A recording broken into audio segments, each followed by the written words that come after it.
we just had this video went viral recently at Chipotle. The Yep. kids, the teen takeovers are serious. The violence associated with them are serious. Some people might look at it and say, "Oh, they're fighting a lot." That's all. It's more than that. I mean, you've got instances where guns have been recovered. One instance where shots were fired, and the arrest was made. And like any one of those fights can escalate and end up being how many a homicide. times someone innocent bystander gets hit with a stray? Absolutely. It happens quite Absolutely. often. I mean, we live here in Petworth and we hear gunshots. Absolutely. It's summertime, crime goes up. Listen, this week, just to stay on the Chipotle, for a second. Yeah. What happened down there was horrible, but it also could have been worse, right? Mm-hmm. You see parent off to the side trying to shield children from the chaos and the violence that was occurring inside that Chipotle. Right. Whether those young folks understand the risk or not, it's up to the adults to stop it and create an environment where they understand the consequences associated with that kind of behavior and that there's accountability attached to it, but also that there's opportunity in those communities where those young folks are coming from. I don't want to pretend, because it's not the case, that most young folks are engaging in that kind of behavior, because they aren't.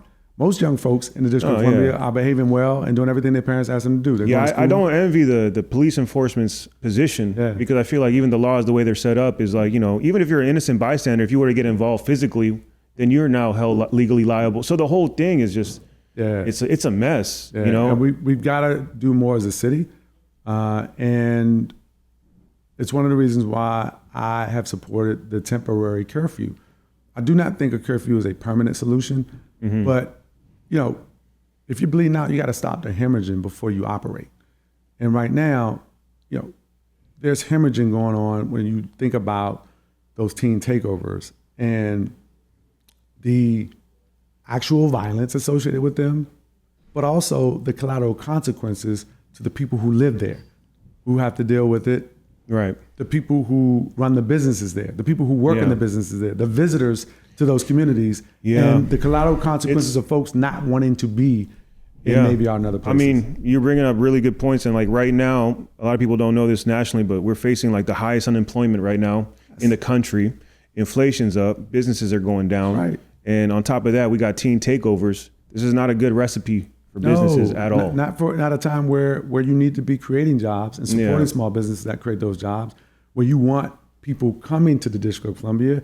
We need to grow our economy, and we need to grow our tax base by attracting new residents and new businesses to the District of Columbia. And I think the best way to attract new residents and new businesses is to take great care of the residents and businesses that are already here. Right? Hey, as a small business owner and someone who pays property taxes in DC, I agree. I want, It's an expensive place to live. Yeah. Right? And guess what? You and others who live here and run businesses here have options. Right? Yeah. Right? We're not like California or these big states where people are like, I'm gonna have to stay here. You can leave and go right across one of these porous borders to Virginia. Go back to Silver Spring, Nova, but no, DC is still the epicenter of culture, in my opinion. DC has always set the tone for the DMV. Like, just growing up, listening to WKYS, Russ Parr, Donnie Simpson, like this is where I came as a child to like go see my first music show, 930 Club or like, U Street Music. A lot of venues shut down during the pandemic. We're still kind of coming back from that. Yeah. But I felt like it was my responsibility as an artist who started here in Washington, D.C. in 2012 to come back and invest in the city. This is the city that made me, and I feel a responsibility. And that's really my main goal with this interview with you, is just to kind of get your message out there, share your perspective, and I 100% agree with you. This is a city that gave me an opportunity for all the reasons that we discussed earlier, right? Like, we're not for that job at the Postal Service. We're not for that stronghold community, that village that wrapped its arms around me and took care of me at times where I didn't think a lot about myself or didn't think highly about myself. People poured into me, despite the challenges that I had. And so I care deeply, and it's why I do the work that I do. Mm-hmm. But in the same respect, we have to protect the culture. We have to protect the community. Today is DC Natives Day. That's right. And I'm proud to be the council member who authored that resolution establishing DC Natives Day, working with Tony Lewis Jr. and Angel Gregario and all those folks who said, we're going to step up and we're going to push back and we're going to protect the culture and amplify the community, not to throw it in the face of other people, but just to let folks know when you come to the District of Columbia, there is something already here, by the way.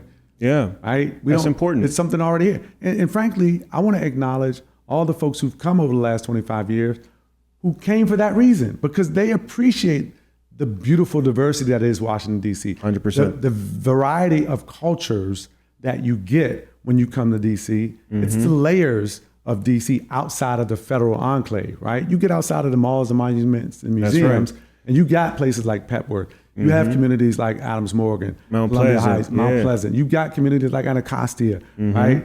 Navy Yard, newer communities like Navy Yard, Union Market, and the Wharf. But they are complementary in the way that I think about it. It's just making sure that the benefits that this city gets are shared more equitably to everybody, particularly those folks with the greatest needs, so that they can enjoy it too and aren't looking from a distance saying, damn, you know what I mean? Like, they did all this stuff. Yeah, no, I agree. Where do I fit in? I agree with you.